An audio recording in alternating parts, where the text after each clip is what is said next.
If your car shakes while you brake, it's typically a braking problem.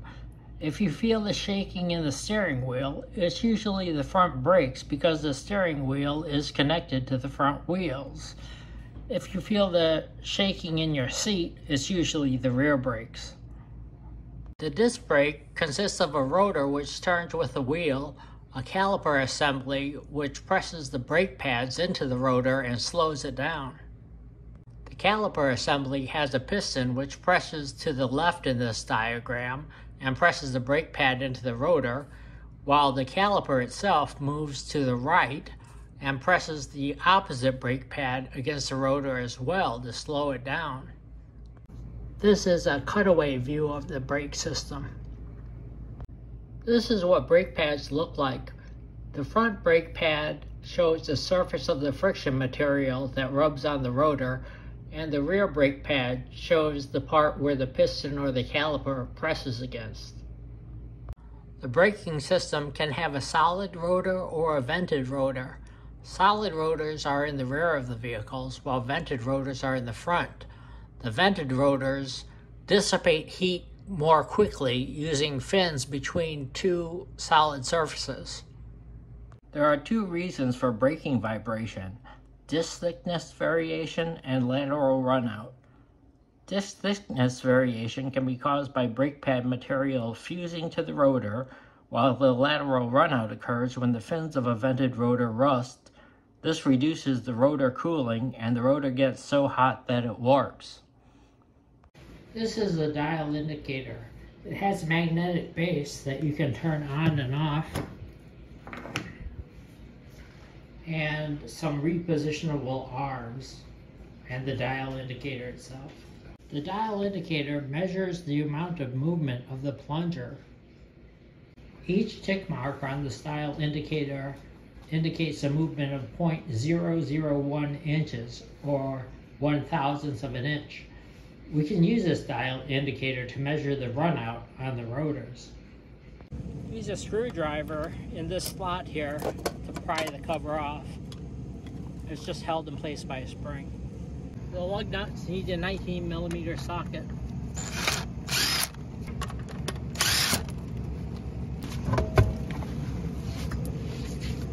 I don't use these screws that used to hold the rotor in place while it's open like this, so I had to screw the lug nuts on to make sure it didn't wobble. Also, I put a C-clamp across the caliper to compress them and make sure the brake wasn't rubbing on it while I was turning the rotor. It's got a magnetic base here, which you can turn on and off, but it's not a strong enough magnet to really hold it on there strongly, so I have to be careful so it doesn't fall off. The dial indicator should be perpendicular to the rotor, but this setup will get us an approximate runout. 44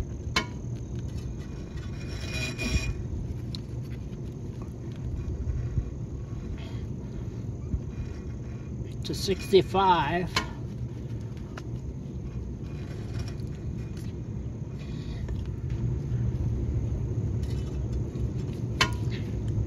43 to 65.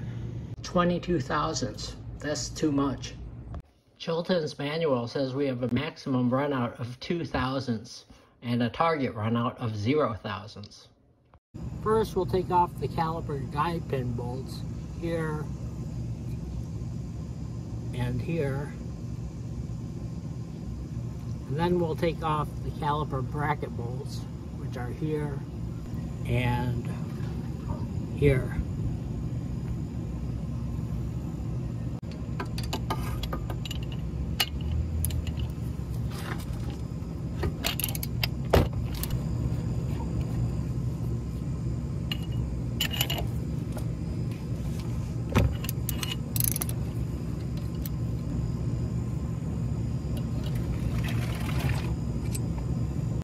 We'll set this caliper aside on a bucket so the brake hose does not get deformed.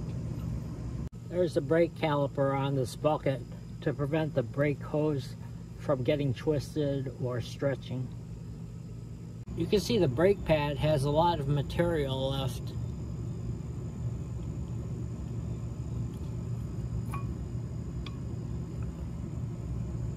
You can also see the brakes pads move freely in these slots.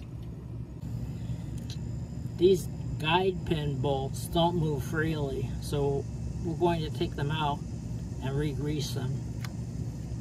The rubber boot just fits over a lip here in the casting. And we'll clean that off and re-grease it with a synthetic grease, not a petroleum-based grease, to make sure the rubber boot stays good. This rubber boot can come off the guide pin. It just slips over the end there. Also take note of these metal shims. This one has a little gripping side to it.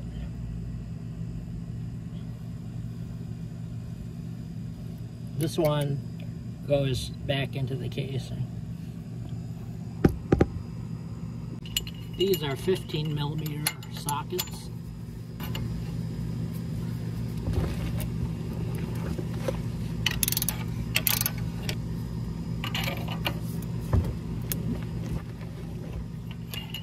Need a bigger breaker bar.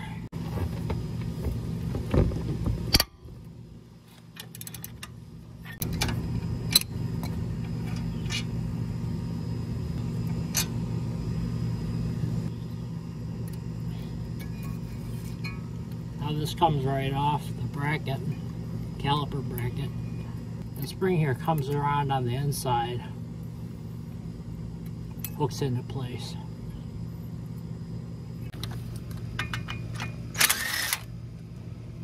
This just comes off. Sometimes the rotor is rusted onto the hub and you have to hammer it off. You can see it's really rusted. We'll have to clean this off too before we install the new rotor.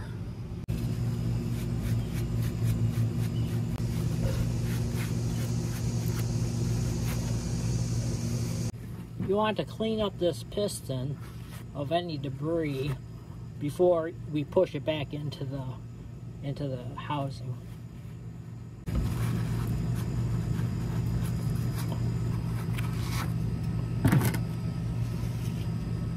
And we can use the C-clamp to push the piston back in to the housing. This will give us more space for the new rotor, which is going to be thicker.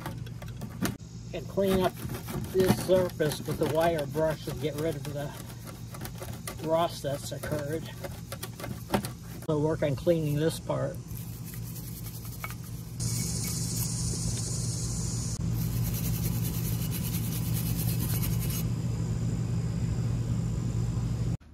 This rotor is so rusted that the fins to dissipate the heat between the plates are all rusted and probably not distributing the heat well enough to prevent the rotor from warping.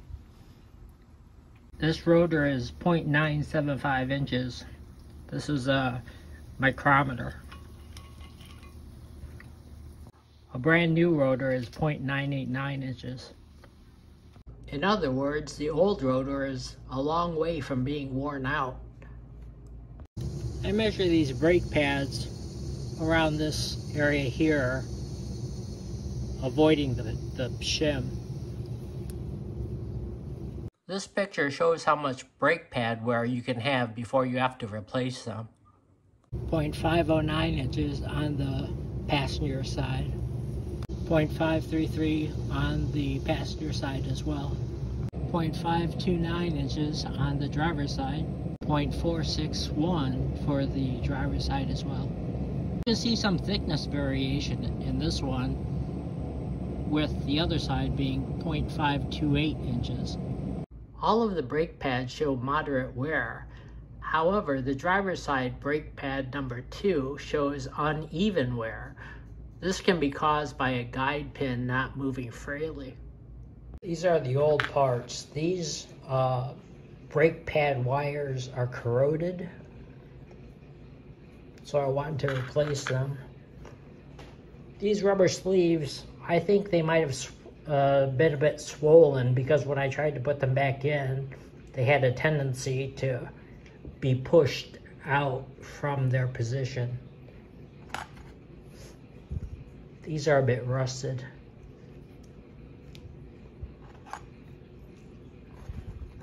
Now these are mostly dirty, I think, but we'll just replace them as well. These probably could be used again. I purchased the replacement hardware kit with the rubber parts and the metal parts. You can see these guide pins are a little bit different. One has a silver end, the other has silver plus a little bit of gold showing. I believe the silver end is the end that is on top, and the gold end is the one that is on bottom. You can see that the sleeves that were on the guide pins have a different orientation for the grooves and the new parts that I received. The guide pin sleeves come off just by pulling them.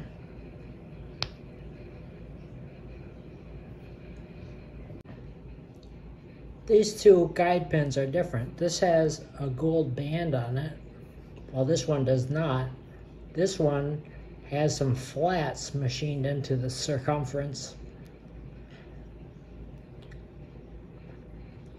while this does not. These shims have been treated with a process called black oxide to provide them with mild corrosion resistance. You can get some Teflon coated wear shims as well, and that would be even better and would allow a lower coefficient of friction as well. These springs have a little bend in them that fits into the casting here. So we'll turn this upside down, and you'll see there's a little indentation for that bend.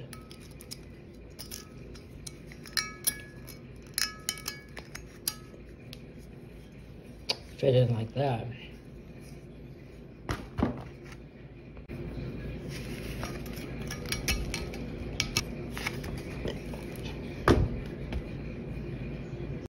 These shims have a large bend in them on this side, small bend on that side. The large bend goes on the outside, so this way. And that helps hold it into place.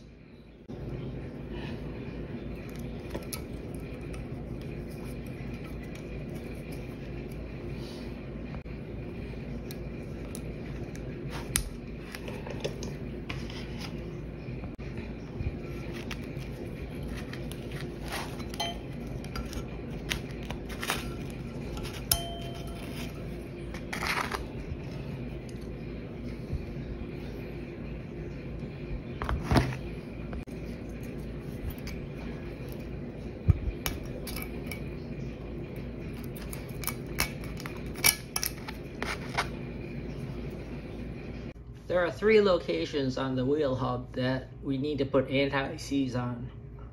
This is the anti-seize we'll be using. It kind of separates over time, so be sure to stir it.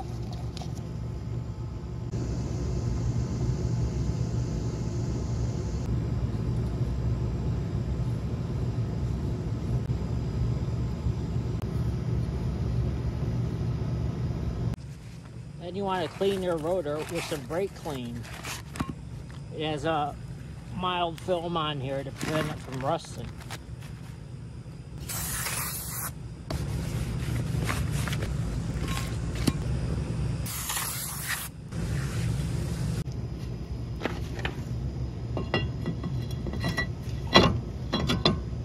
These brake shoes get installed this way,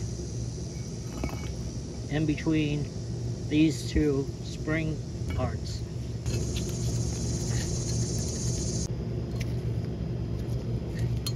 Like that.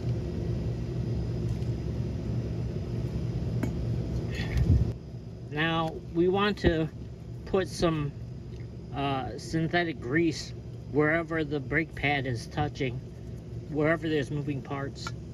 You want to get some synthetic grease so it's not going to harm the rubber parts in case you get them on.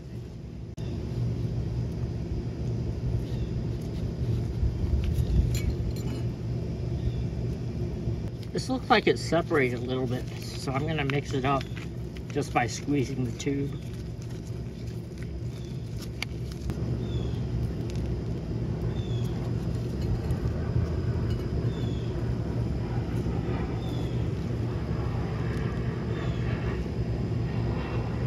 You'll also want to put some grease, some synthetic grease on these parts here, the brake pads, where there's moving parts. This has the piston cylinder pressing against it. You want to do that.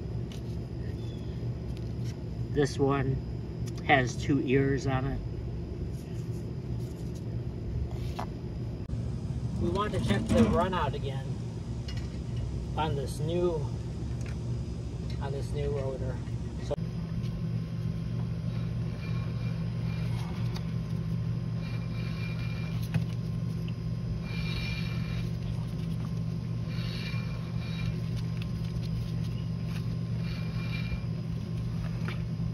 has about 2 thousandths run out.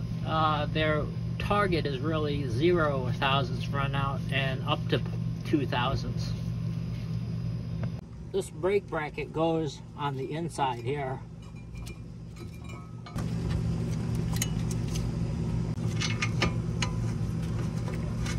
The torque spec on these caliper bracket bolts is 66 foot-pounds, but since we put anti-seize on it, we only need 75% of that value, or 49.5 foot-pounds.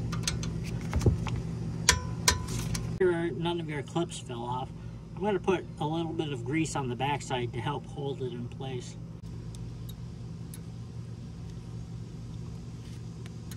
If you put the top in first, you can bend this open a little bit so it fits over the bottom.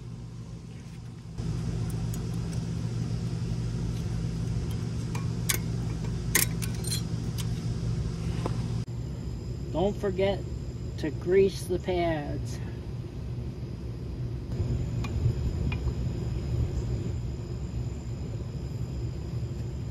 This will help prevent brake noise.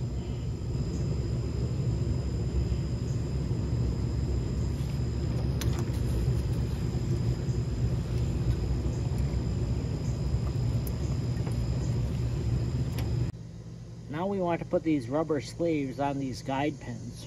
It's a little difficult to push it on dry, so we'll lube it up with some synthetic grease.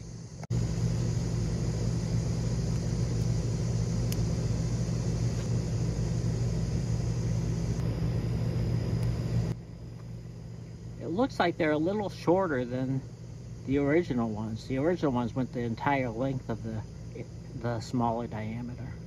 Next, we want to put these rubber boots on the guide pins. You can see there's a smaller diameter here, larger diameter on this side. The larger diameter goes here and here. The smaller diameter hooks up to the guide pin. Put a little grease on the inside of these to help keep all the dust and debris out.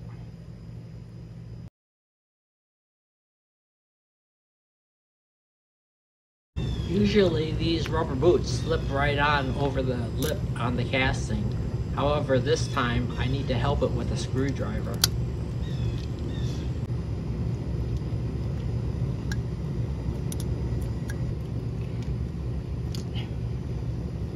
Looks good. Now we have to put these springs onto the brake pads and hold them together so they don't get pushed apart.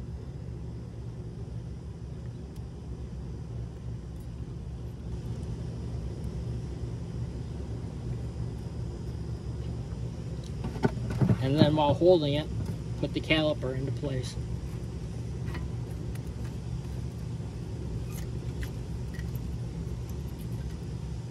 Put some anti-seize on these caliper bolts too, and they get tightened to 15 foot-pounds with anti-seize on them.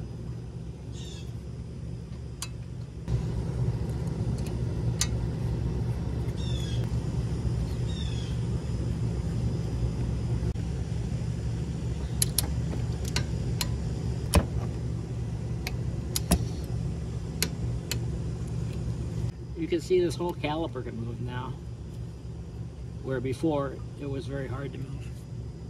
Be sure to check your caliper hose to make sure it's not twisted and the grooves are parallel.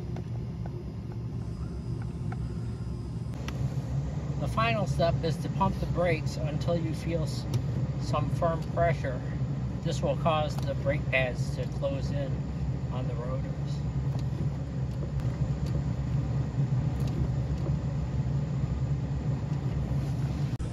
This is something different. Chilton's manual said tighten the lug nuts down to 98 foot-pounds and then check within 100 miles and retighten. I usually just over-tighten them. Tighten them enough. You want to make sure to go in a star pattern. Otherwise you could warp the rotor. Cover just gets tapped into place. And you're done.